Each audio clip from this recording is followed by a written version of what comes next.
Would you like your employees to have better soft skills? How about saving your company 7% every year in lost revenue due to internal theft?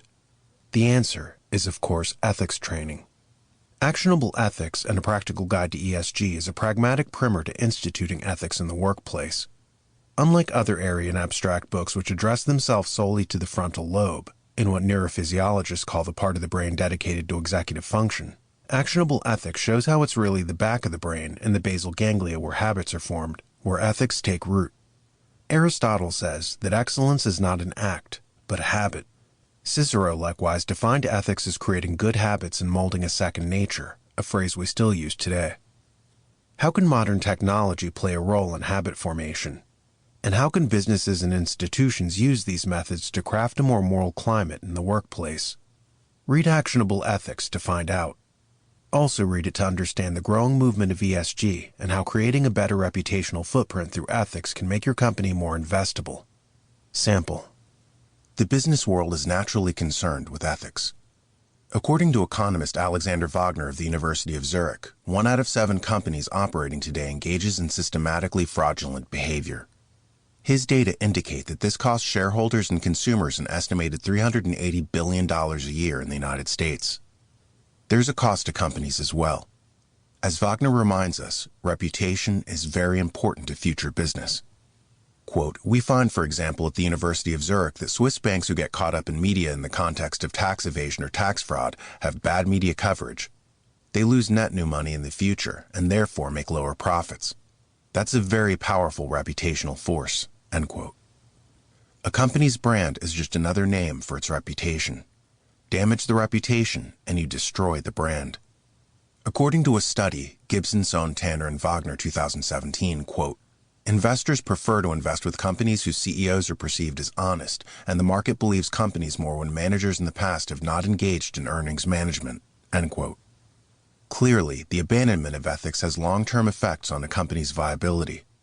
But moving away from senior management, unethical behavior among rank-and-file employees also has troubling effects on companies. According to a 2012 report from the Association of Certified Fraud Examiners, ACFE, quote, the typical U.S. business loses 7% of its annual revenues to employee fraud, and small businesses have the most cases and the highest losses, end quote. Unethical behavior hurts companies, to say nothing of the toxic impact on the wider society in terms of social decay. Ethics, after all, creates a common language, one that surmounts the differences of varying groups. Historian Peter Turchin makes this case. He asserts that societies collapse when they don't have a common ethical structure. He cites how large states first burst onto the world scene and observes the fact that for most of human history, large tracts of territory were impossible to bring into an interconnected system. Then suddenly, around the time of the emergence of the Great Moral Revolutions, humanity finally broke the million square kilometer threshold. In the physical copy of the book, a chart is included.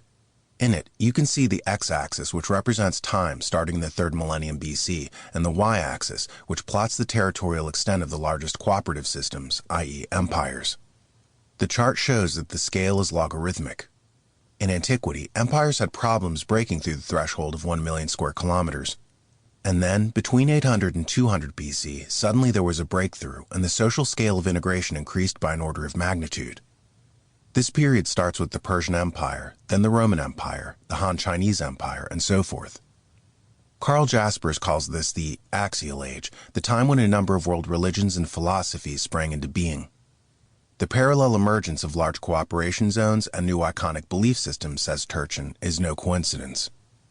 Societies need a common social bond that can overcome racial differences, tribal differences, and language differences. Common belief systems help surmount those challenges.